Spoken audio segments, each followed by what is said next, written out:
Astigmatizm tug'ma va orttirilgan turlarga bo'linadi. Tug'ma bu, ya'ni shox pardani yuzasini sferik bo'lmagan, notekis bo'lishidan, ya'ni bu tug'ma jarayon bo'lganligi uchun nasldan naslga o'tishi ham mumkin. Orttirilgan turlarida esa eng katta sababimiz keyingi paytda bizada gadjetlar, planshetdan ko'p foydalanish bu ko'zdagi zo'riqishlarni keltirib chiqaradi. Bu sabablardan biri. Keyingi sabablardan biri xirurgik travmalar yoki operatsiyalar o'tkazilgan xirurgik amaliyotlardan keyin yoki o'tkir kasalliklar, yallig'lanish kasalliklari natijasida ham paydo bo'lishi mumkin.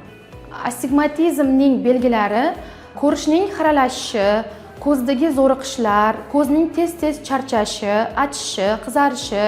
Bemorlar quyidagi shikoyatlar bilan kelgan vaqtda so'rab surishtirishlardan keyin biz ularga viziometriya, ya'ni ko'rish o'tkirligini o'lchaymiz.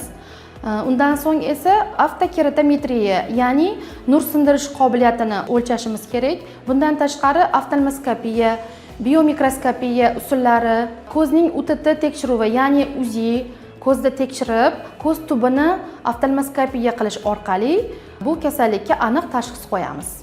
Astigmatizm diagnozi aniq qo'yilgandan keyin biz bu bemorlarga ko'zoynak yordamida davolashimiz yoki kontakt linzalar tavsiya berishimiz mumkin.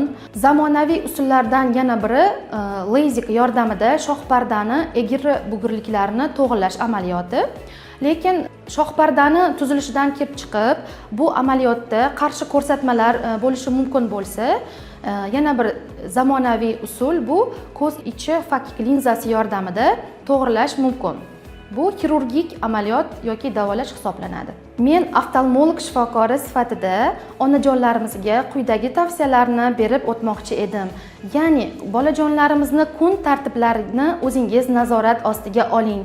O'z vaqtida uyg'onish, o'z vaqtida ovqatlanish, uy vazifalarini ham organizmlari charchash bu ko'proq kunning ikkinchi qismiga to'g'ri keladi. Shuni oldini olish maqsadida vaqtliroq tayyorlashligingizni, televizorlar, gadjetlar, planshetlardan keragidan ortiqcha ko'rmasliklari uchun e'tiborli bo'lishingizni va yana oziq-ovqatlarida vitaminga boy mahsulotlardan foydalanishingizni maslahat bergan bo'lar edim. Chunki vitaminlar ko'zimizni ham to'yintiradi, hujayralarni oziqlantiradi. Bu esa ko'zlarimiz uzoq vaqt bizlarga xizmat qilishi uchun yaxshi foyda beradi.